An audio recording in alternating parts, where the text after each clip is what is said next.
네, 안녕하세요. 한 주 잘 지내셨고요. 예, 벌써 6월도 이제 둘째 주로 접어들고 있습니다. 날씨가 무척 더운 날인데요.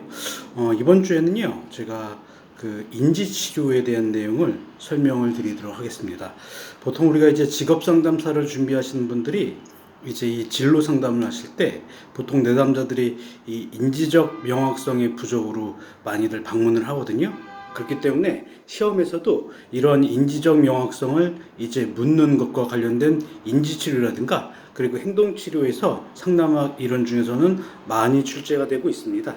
자, 그러면 먼저는 우리가 이제 여기서 알아야 되는 게 인지적 명확성이 무엇인가 에서 얘기하는 이 인지에 대한 부분을 간단히 설명을 해드리고, 그리고 이제 인지 이론들, 그 앨리스의 이제 이론과 백의 이론을 설명을 드리도록 하겠습니다. 자, 인지라는 것은요, 우리가 쉽게 얘기해서 한 사람이 어느 직장에서 그 직장에서 이제 하나의 일을 하기 위해서는 집중을 해야 되고, 또한 이제 그걸 수행하면서 이제 명확하게 처리하는 그런 과정들을 우리가 인지라고 합니다. 그렇게 처리를 하나하나 하려면요, 그런 직무의 속성을 명확히 알고 있어야 되고, 또한 이제 어떤 일이 내가 어떠한 선택을 하면 어떤 일이 이제 전개될 것인지 그것을 추론할 수 있는 능력을 갖고 있어야 된다는 이야기죠. 그런 과정 중에 집중력이라든가 그리고 비현실적인 생각이라든가 이런 부분들을 좀 덜해야 된다. 그렇기 때문에 이제 인지라는 관점은 이러한 이제 어떠한 사물을 우리가 알고 있는 것들, 그리고 파악하고 있는 것들, 명확히 깨닫고 있는 것들까지를 우리가 이제 인지라고 합니다. 자, 그렇기 때문에 이 인지적 명확성이라는 것은 이제 그것을 이제 쉽게 얘기해서 그런 총체적인 어떤 일을 수행한다든가, 그리고 나에 대해서 객관적으로 내가 얼마나 내 능력치를 잘 알고 있는지, 객관적으로 파악하고 있는지, 이 지점에서 이 일을 위해서 내 스펙을 위해 준비를 한다면 그것이 과연 가능하게 성취를 할 것인지, 그런 지점까지 이제 파악하는 능력이 이 인지적 명확성이라고 해요. 그렇기 때문에 이러한 자신에 대한 객관적인 능력에 대한 파악이라든가 이제 그런 부분을 잘 파악하지 못할 때 이제 인지적 명확성이 결여되어 있다 보시면 되겠습니다. 그래서 이제 우리가 얘기하는 그런 메타인지, 즉 나에 대한 능력을 내가 정확하게 객관적으로 파악을 하고, 여러분들도 시험을 지금 준비하고 계시지만 직업상담사 1급 시험 필기 과목 중에 어느 영역에서 내가 이제 좀 부족한지, 어느 영역에서 내가 좀 점수를 더 취득해야 될지, 이런 것들까지 이제 파악해내는 능력이 인지 능력, 즉 초인지, 메타 능력이라고 보시면 되겠습니다. 자, 여기까지가 인지적 명확성에 대한 부분이고요. 결국엔 진로를 선택할 때에도 내담자로 하여금 정확하게 자기의 스펙이라든가 자기가 지금 준비하고 있는 부분들이 어느 것이 이제 좀 준비가 부족하고 조금 더 준비하면 될지, 거기에 대한 부분들을 명확히 깨닫게 해주는 것이 인지적 명확성을 기르는 능력이다. 그것이 중요한 직업 상담사로서의 능력이라 보시면 되겠고요. 자, 조금은 더 깊이 들어간다면 직업 상담학에서 나오는 인지 관련 이론이 전체적으로 두 가지 이론이 있습니다. 하나는 뭐냐? 이제 앨리스의 합리 정서 행동 치료예요. 자, 합리 정서 인지 행동 치료인데, 여기에서는 이 백이라는 앨리스라는 학자가 자신이 이제 중요하게 생각하는 부분들이 A, B, C, D, E 모델이 있습니다. 이 중에서 이제 비합리적 생각인 이 B가 이제 비합리적인 결과를 나타내는데 영향을 주고 있기 때문에 A, B, C, D, E 모형 중에선 B가 가장 중요하다겠죠. 자, 그렇다면 이 비합리적 신념은 무엇이냐? 바로 나 자신에 대해서, 나 자신은 세상 속에서 정말 올바른 대우를, 정당한 대우를 받아야 된다. 혹은 타인은 나를 잘 대우해줘야 된다. 세상은 이제 내가 적응할 만큼 어떠해야 한다. 마치 해야 한다는 그런 이제 당위적 사고를 갖고 있는 것을 우리가 비합리적 신념이라고 합니다. 그렇기 때문에 상담 치료에서 이 백에서는요, 이러한 비합리적 신념을 논박이라는 과정을 통해 이제 내담자로 하여금 좀 더 현실적인 생각을 갖게 하는데 영향을 주고 있는 것이죠. 그래서 이제 이 합리적 정서 행동 치료에서는요, 감정과 이제 인지, 그리고 행동 중에 가장 중요한 것은 이제 인지라고 설명을 하고 있습니다.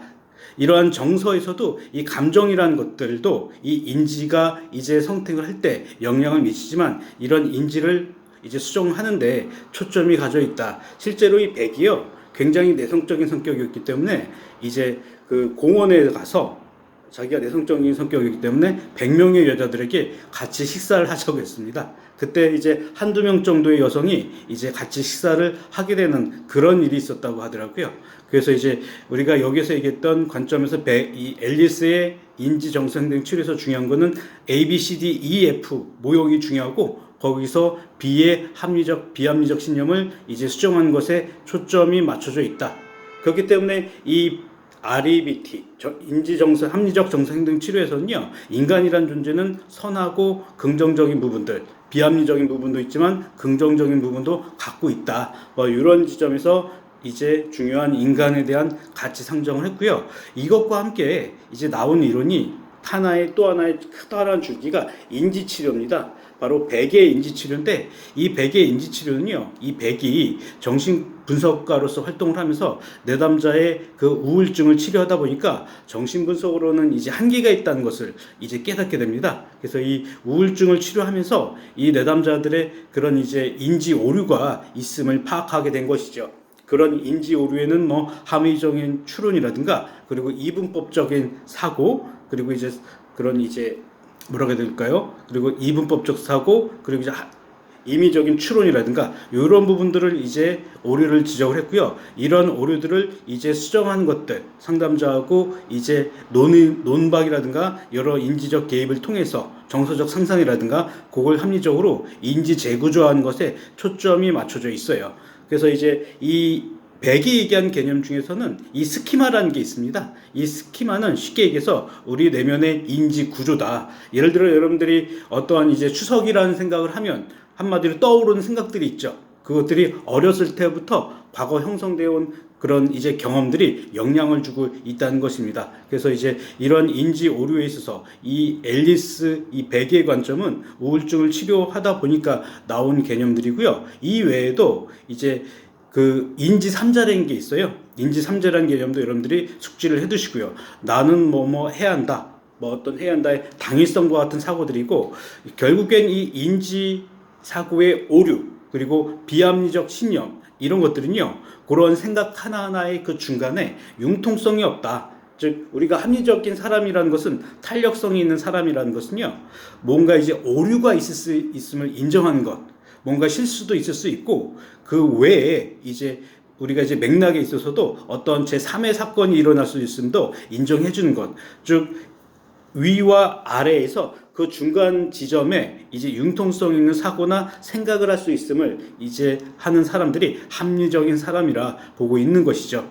그래서 이제 이와 같이 인지치료 이론을 좀 총체적으로 정리를 해드린다면, 이제 객관적인 치료를 한 것에 이 인지치료는 이제 포커스를 맞추고 있다. 예를 들어 내담자의 생각이라든가 비합리적 생각을요, 처음에 비합리적 생각했던 것을 적어놓고 이것을 합리적인 자기 말로 진술을 할 때 이제 치료가 진전이 되어졌다, 이렇게 설명을 한다는 것을 말씀을 드립니다. 그렇기 때문에 이런 인지치료는 이제 그 행동치료와 맥을 같이 하는 것이 객관적인 부분을 치료에 있어서 내담자의 사고가 변화되었음을 우리가 파악할 수 있을 때 개선이 되었다, 그런 식으로 가고 있습니다. 훗날 이 인지치료가 인지행동치료와 이제 같이 융합을 하게 되는 관점이 있거든요. 그래서 혹자들은 인지행동치료라고 합니다. 이런 관점은 제가 행동치료를 조금 설명을 드릴 때 이제 좀 더 집중적인 이해를 할 수 있도록 짤방으로 또 여러분들에게 공유를 드리도록 하겠습니다. 자, 이상과 같이 정리를 드리는 것은, 내담자들을 우리가 평가할 때 이 진로 문제는 심리 정서적으로 굉장히 심각한 문제를 가진 내담자들이 오기보다는 근원적인 문제를 해결하기 위해 이런 인지적 명확성, 즉 자신의 능력에 대한 객관적인 파악이라든가, 그리고 이제 이런 부분에 있어서 이제 흔히 범하는 인지 오류들, 명확한 자기 인식이 안 돼 있다든가 이런 부분들이 이제 있는 내담자들이 오기 때문에 진로 상담에서도 인지나 행동에 대한 부분들, 특히 인지를 다루는 개입들이 많이 이루고 있기 때문에 정신분석이라든가 인간중심 상담과 같은 좀 추상적인 이론보다는 이러한 객관적인 인지 파악을 하는 이런 이제 그것을 평가할 수 있는 이론들이 시험에서도 많이 나오고 있다는 것을 말씀드리면서 오늘 인지 적 관점에 대한 내용 위주로 정리한 것 마무리를 드리도록 하겠습니다. 자, 다음번에는 행동주의 이론으로 여러분들에게 설명을 드릴게요. 즐거운 주말 보내시고요. 감사합니다.